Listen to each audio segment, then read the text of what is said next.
At 4:30 in the morning on February 19th, 2020, police entered a rented Hollywood Hills house and discovered one of the planet's biggest rising stars wounded and dying on the floor. Now at 11, we're following breaking news. A rap star on the rise killed during a violent home invasion in the Hollywood Hills this morning.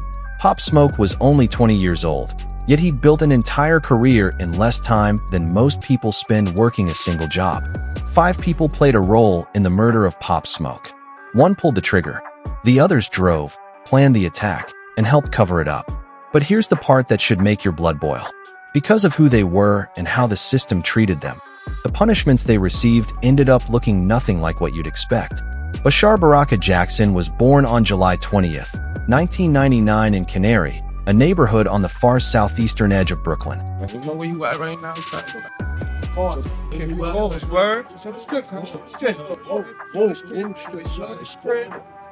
Show the strip. Left to right. Los Angeles, word to right. It's the hood. Canarsie wasn't the New York you see in movies. It was a working-class corner of the borough, far from the skyline, the kind of place people pass through on their way somewhere else. It was rough, it was overlooked, but it was home, and it shaped the sound that would eventually make him famous. As a teenager, Bashar bounced between schools, got into trouble, and dealt with a heart condition that had placed him in a brace as a kid, keeping him from the path many of his peers were taking. He wasn't a rapper for most of his early life. He found music late, and almost entirely by accident, in a way few expected. And then you told me you actually probably just started rapping while you was in the studio with Jay Guapo. That's a fact. He fell asleep or something, and you said, yo, I'm gonna just do this. That's a fact. That's a fact. True story. It wasn't until he was around 19 years old that he walked into a studio and began taking music seriously. Most artists who explode onto the scene have been rapping since childhood. Pop Smoke had been doing it for less than 2 years before becoming one of the most talked about names in the country. But what changed everything was his voice. Somebody had to at some point say, yo, your voice is kind of crazy. Yeah. Who was that? It was around 17, 18. Who was that? The first time you heard Pop Smoke, you never forgot it. It was deep, rough, and gravelly, a growl that sounded like it belonged to a man twice his age. People compared him to DMX, and the comparison made perfect sense. The same menace, the same grit, the same feeling that his voice itself carried serious weight. The voice is crazy. The ad-libs are there. You've been barking lately too, I noticed on social media. What is that? Is that a DMX? Is that like a DMX tribute? Is that your own shit? Is just you just do a good bark? What is that? Pop Smoke didn't sound like anybody else emerging from New York at the time. He sounded like a throwback and something completely new at once. He took that voice and laid it over a sound the city hadn't fully embraced yet. Drill music had started in Chicago and developed a harder, colder edge in the UK, while a handful of Brooklyn artists were beginning to create their own version of it. Pop Smoke became its defining face. Owned that sound. You know, he was the leader right now of that sound. And, you know, if you went out of town, everyone started knowing Pop Smoke as, you know, the leader of this Brooklyn drill music. When he connected with UK producers who handed him those sliding, menacing beats, the chemistry hit instantly. It was dark, aggressive, and built perfectly for the streets he knew. Suddenly, Brooklyn drill was no longer just a local movement. It became a sound the entire country was about to notice. Then, in the summer of 2019, Welcome to the Party arrived and completely took over New York. I made Welcome to the Party in my crib. It took like 30 minutes. I don't know how I came across it. I was just on YouTube and it just came across and I just clicked it. I don't really write like that. It was everywhere, pouring from cars, spilling out of clubs, coming through every phone across the city. It became the defining sound of that summer. The track grew so massive that Nicki Minaj jumped onto the remix. Suddenly, a kid who had been rapping for barely a year was sharing a record with one of the biggest artists on the planet. Then came Dior, a song that would outlive him and become the anthem fans still play in his memory. Then Gotti, a collaboration with Travis Scott that pushed him even deeper into the mainstream. The doors kept flying open. Major producers were taking notice, comparisons to New York legends started coming, and the industry was circling closer. Yo, last year, 2019 was a pretty crazy year for you. I'm gonna go out on a limb and say it might have been a life-changing year for you. Is that correct? It was. The biggest names wanted to work with him. His mixtape, Meet the Woo 2, reached number 7 on the Billboard 200 in early 2020. That was a staggering achievement for an artist coming from a scene that had never broken through on that level. A debut album was already underway, and everything was being built to turn him into a household name. That's what makes the whole thing so difficult to process. Pop Smoke had been seriously rapping for less than 2 years.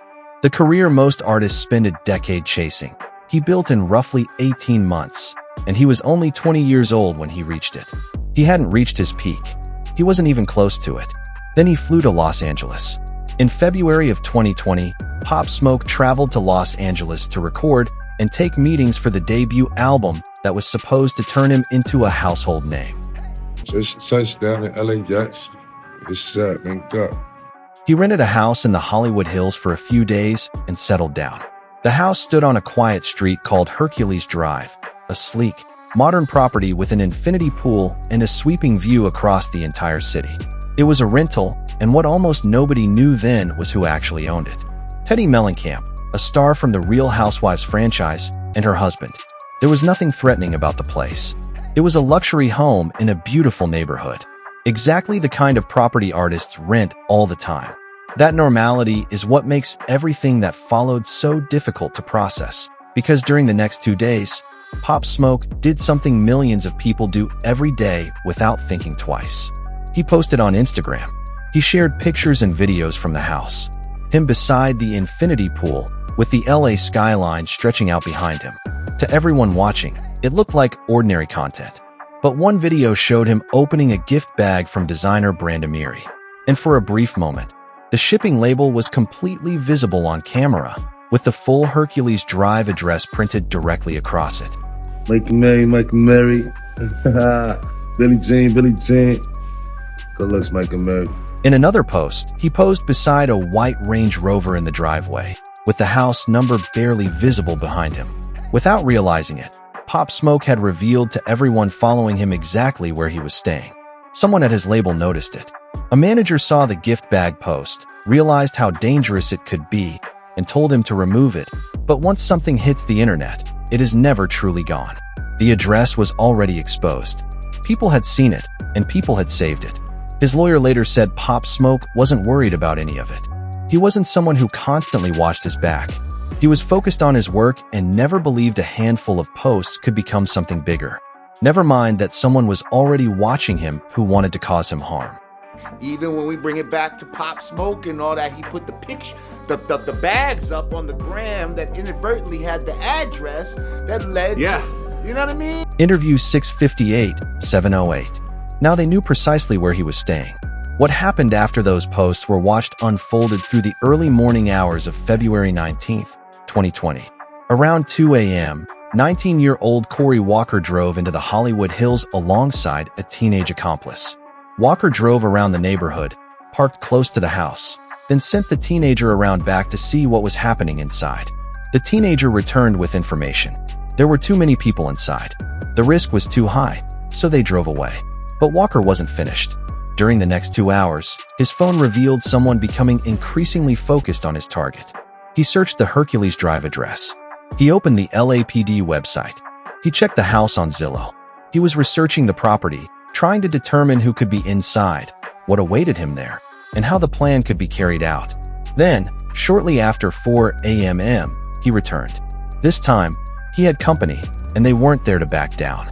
4 masked men approached the house, while Walker remained outside behind the wheel. They broke inside.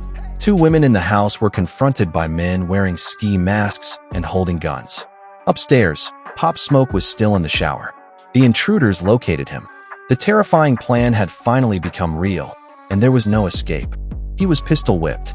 During the confrontation that followed, he was shot 3 times. Investigators later reconstructed those final moments through suspect statements and recordings made inside jail. Some details don't line up, but the horrifying result remains the same. Pop Smoke was shot and left lying on the floor. The intruders took the items they had wanted, including his Rolex and a gold chain. Then they fled. From the moment they entered until they escaped, the entire attack lasted roughly a minute. Someone associated with the house reportedly had a friend on the East Coast call 911 and report an armed break-in happening.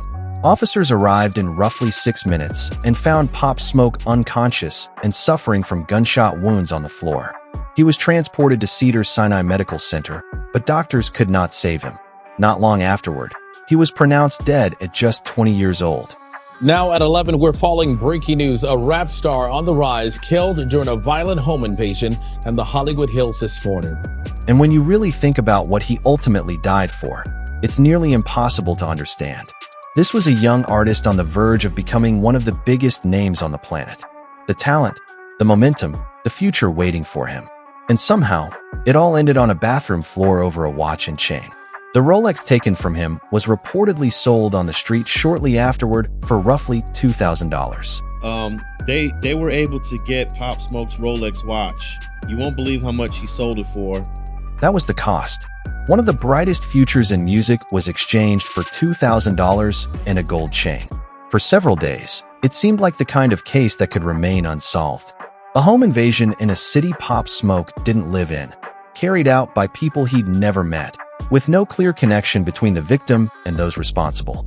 But the same digital trail that brought the robbers to that house was now going to bring investigators directly to them. Breaking news from LAPD this morning. Detectives have arrested 5 people in connection with the murder of rapper Pop Smoke. The first major break came from the cars. Security cameras nearby had recorded 2 vehicles pulling up close to the house around the time of the killing. A BMW and a white Infiniti. Detectives traced both vehicles, and the records connected them directly to Corey Walker. Once investigators had his name, his own devices began revealing the rest.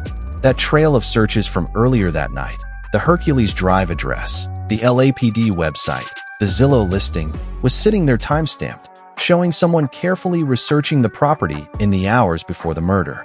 Cell phone records placed Walker and a teenage accomplice traveling from South Los Angeles into the Hollywood Hills at precisely the right times. Then came the detail that changed everything. Once the suspects were taken into custody, some of them began talking, not to investigators, but to the people closest around them. An LAPD detective testified that the 15-year-old suspect had admitted to shooting Pop Smoke 3 times during the incident. He allegedly confessed while speaking to an informant while behind bars. He was a witness to his own murder. The crime had been solved. Everyone involved had been identified and arrested. But getting arrested and facing punishment are 2 completely different things. And over the years that followed, the 5 people tied to Pop Smoke's death passed through the justice system in ways that become more difficult to understand the deeper you look. Begin with the man at the center. Corey Walker was the oldest of the group, 19 years old at the time, and according to prosecutors, the person who organized the operation. He studied the house, made the online searches, distributed the weapons, and drove the others there. Prosecutors charged him with murder with special circumstances because the killing took place during a robbery and burglary. That was among the most serious charges available under California law. It meant he could face life without parole and potentially even the death penalty. On paper, Corey Walker appeared destined to spend his life behind bars. But that is not what happened. In February 2025, 5 years after the murder, Walker pleaded guilty to a reduced voluntary manslaughter charge, plus 2 counts of home invasion robbery. The murder charge, the special circumstances, and the possibility of the death penalty all disappeared in the deal. He received a 29-year sentence. Police are saying they also believe that all of the people involved in this were members of a South Los Angeles gang. He admitted in court that he supplied the handgun and drove the group over to the house. The man who orchestrated the killing of Pop Smoke accepted a plea deal, and instead of life without parole, he received a sentence with an actual end date. 29 years is serious time. But remember that number, because when you compare it to what happened to everyone else involved, it begins to look like the toughest punishment anybody connected to this case actually faced. And Corey Walker never even entered the house. The ones who did enter were the 2 teenagers. And this is where the story becomes difficult to process. The person who actually pulled the trigger on Pop Smoke was just 15 years old at the time. 15. It was a robbery. Nobody did none of that. That's all false information. It's a lot of pages. And in a recorded jailhouse conversation, he confessed to a cellmate that he was the one who pulled the trigger, that he shot Pop Smoke for a diamond Rolex. Later, in court, He admitted guilt to first-degree murder and acknowledged personally using the firearm that killed him. He confessed to the most serious act in the entire case. He was the person who ended Pop Smoke's life. But under California law, because he was only 15 when he committed the crime, there was a strict limit on what could happen to him. A juvenile cannot be tried as an adult for a crime committed at that age and cannot remain in custody beyond the age of 25. That is the law. It does not matter that the charge was first-degree murder. It does not matter that he admitted pulling the trigger. The person who killed Pop Smoke will leave custody by his mid-20s, a free man with most of his life still ahead of him, while carrying the freedom that Pop Smoke never got to keep. The second teenager, who was 17 at the time, pleaded guilty to voluntary manslaughter and home invasion robbery. He received a sentence of roughly 4 years inside a juvenile facility. The only adult charged in rapper Pop Smoke's murder, sentenced to nearly 30 years in prison. 24-year-old Corey Walker pleaded guilty to voluntary manslaughter earlier this month. For years for participating in the home invasion that took the life of one of the most promising artists of his generation. A third young man, also 17 when the crime happened, pleaded guilty to manslaughter and robbery too. And just like the others, he is set to be released by 25. Now think about that math for a second. The person who fired the fatal shot stays locked up until 25. The teenager who helped gets around 4 years. And the man who planned the entire thing but remained in the car received 29. The punishment gets lighter the closer you get to the actual trigger, simply because of the shooter's age at the time. And then there are 2 others whose cases leave even more questions unanswered. Keandre Rogers was an adult, 18 when it happened, and he was charged alongside Corey Walker with first-degree murder and the same special circumstances. Now they're saying that it was a 15-year-old that pulled the trigger 3 times that shot Pop Smoke in basically the torso and like the abdomen area, and he was one of just 2 men facing the death penalty in this case. But years went by, plea deals moved through the system for everyone else, and Rogers' case remained unresolved in public. So far, there has been no verdict and no announced plea for him. One of the 2 adults charged with special circumstance murder in the killing of Pop Smoke remains, years later, an unanswered question. Then there's Jaquan Murphy. He was arrested in connection with the case and initially booked on attempted murder and robbery. He was held on $1 million bail alongside the others. At first, he appeared to be the 5th pillar of the prosecution's case, but the charges connected to Pop Smoke's killing against Murphy were eventually dropped. He was never prosecuted for it. Out of the 5 people arrested in connection with Pop Smoke's death, 1 ultimately walked away from the case completely. Well, one of the guys who killed Pop Smoke got 4 years. Yeah. Because he was a juvenile. Yeah. And he'll be on in about 4 months because he already was doing time for it. Oh, that's true. So he probably released right now. The 2 men, Corey Walker and Keandre Rogers, were charged with murder during a robbery and burglary, which makes them eligible for the death penalty or life in prison. Now, line everything up and the picture it creates is bleak. The man who fired the shot serves until he's 25. The teenager beside him did 4 years. The one who planned it received 29. One defendant remains unresolved with no verdict whatsoever, while another saw his charges dropped entirely. Nobody was convicted of murder as an adult. Nobody is serving life behind bars. For a crime that stole one of music's brightest futures, there is nobody sitting in a cell for the rest of their life. And the youngest person, the one who actually pulled the trigger, could end up serving the least time of everyone. But here's the cruelest twist of all. Pop Smoke became bigger after his death than he ever was alive. Just months after his murder, his debut album, Shoot for the Stars, Aim for the Moon, arrived and went directly to #1. The crossover he had been building toward, the household name he was destined to become. All of it happened without him ever being there to witness it. Bro, listen, Jaquan Murphy, right? Yeah. Was exonerated of all charges. Before, he didn't even make it past the second. I look at Pop Smoke as one of them guys that could make hit records. He was one of the next ones. Yeah. I think if he wasn't tragically killed, I think he would have been, New York would have been in so much good shape, artist-wise, because he was one of them. Millions became fans of a man who was already buried. He spent 18 months fighting his way towards superstardom, and the world finally gave him everything once there was nothing left for him to receive. But the part that should stay with you longest is the law. The 15-year-old who admitted firing the shots didn't escape the system through some technical loophole. The system worked exactly as it was designed. California law says a child that age cannot be held beyond 25, regardless of the crime. So he won't be. He confessed to murder, yet he'll still walk free in his 20s with his entire life ahead of him. Think about what that really means. The person who ended Pop Smoke's life gets the chance to begin his own again. The birthdays, the freedom, the second chances, the future he took from a 20-year-old who was only getting started. And on paper, justice had already been served. Pop Smoke's music will keep playing, keep breaking records, keep introducing him to people who will never know what he might have become. And the people who took that future away will be free long before those songs ever stop.